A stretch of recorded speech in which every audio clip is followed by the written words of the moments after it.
everyone, I am here with another BB cream review video. Today I'm going to be reviewing the Dr. Jart Water Infused Beauty Balm.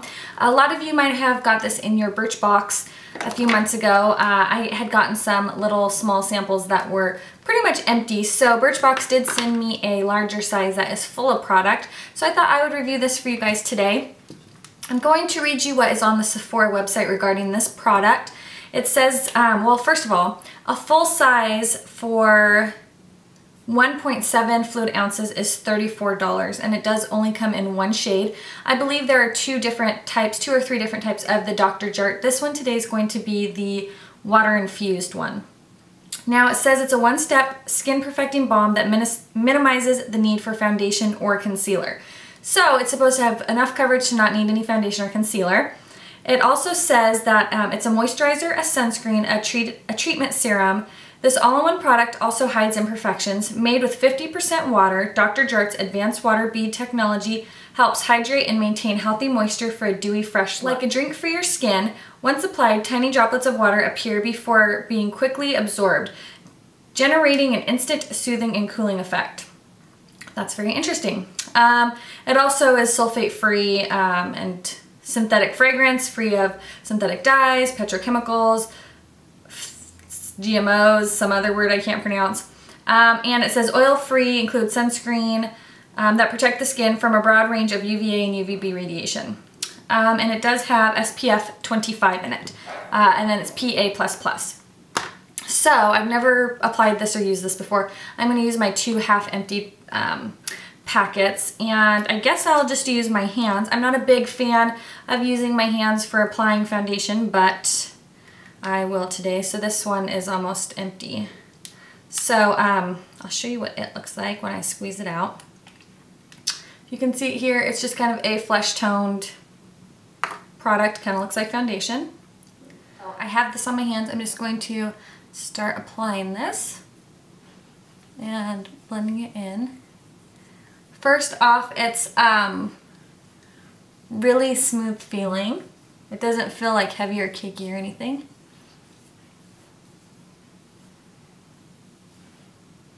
I don't know if I'm really noticing water droplets on my face, but it definitely does feel moisturizing.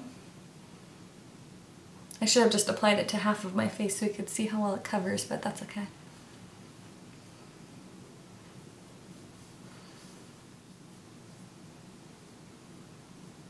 Why is it that whenever you go to film, you get it like in your hair or all over the place? Okay. So it's supposed to work as a concealer, so let's see if I can not need concealer under my eyes. Make sure I'm getting it all, blend it down my neck.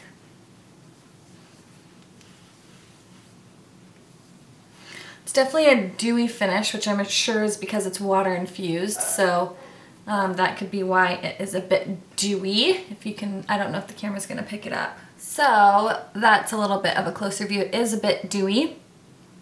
It feels a little bit tacky still. I don't think it's completely sunk in. Looking in my mirror, I still kind of see some darkness under my eyes, so I don't think it completely covered as far as not needing a concealer. I don't tend to have pretty dark under eye circles, just a little bit of pigmentation issues, and I can see a little bit of darkness. I mean, even just looking up in the camera here, right under here, it's kind of dark still. It covered a lot of the redness, but I think you'd still need a concealer. It is a bit of a dewy finish if you can kind of see the glow. So if you have really oily skin, I may not recommend this just because of the dewiness of it. I prefer a little bit more of a matte finish personally. But like I said, again, it's one of the water infused, so that would explain it. It says it's very moisturizing. So if you have really dry skin, I think this would be a really great BB cream, because, or if you have more mature skin, it's just going to give you that nice glow. I know Megan Rosette really loves this, so I don't really know what her skin type is though. But I mean, overall the coverage is nice. It feels nice now that it's kind of sunk in. It feels really lightweight on the skin. I will probably set it with a powder as well as apply a little under eye concealer just to brighten that up a little bit. But for the most part, the coverage is not so bad. It's a really nice lightweight coverage. My skin feels nice and moisturized. It doesn't feel tight or dry. As it's kind of soaking in, it's getting a little less dewy. So I'll make sure I check in throughout the day so you can kind of see how it wears. But so far, it's not bad. I usually set any foundation or any kind of cream or liquid product with a powder anyway, so that's not something that's uncommon. And I always like to do concealer just for the brightening effect. I like it to be a little bit lighter underneath my eyes.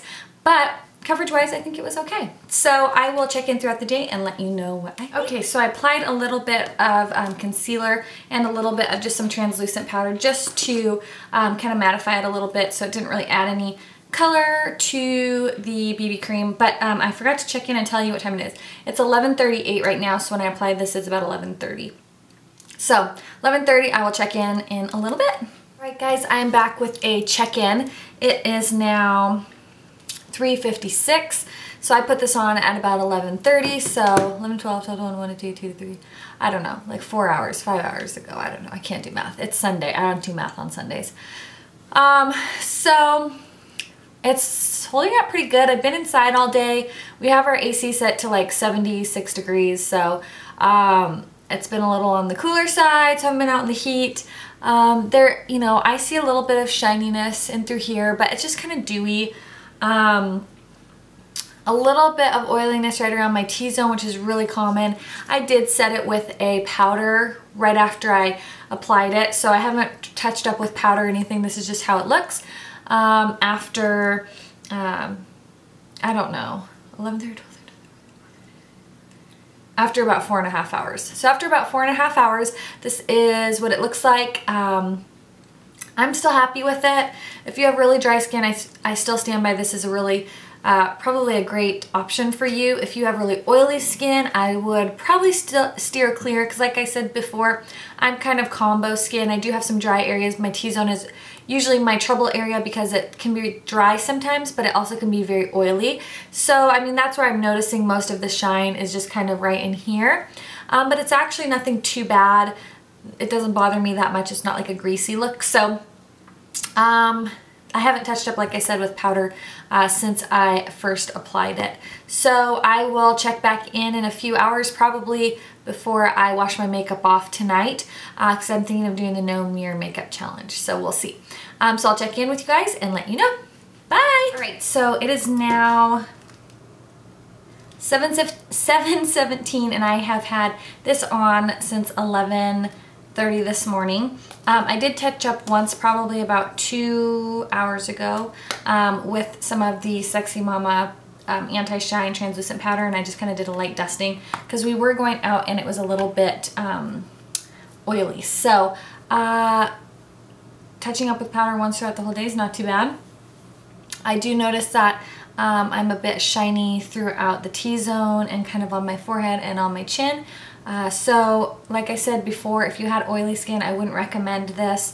I think it's because of the water infused portion of it that it does give you that more dewy, really hydrated look. If you have really dry skin to normal skin, I think this is a great BB cream. The wear is really nice. I like the finish for the most part. The coverage was really nice.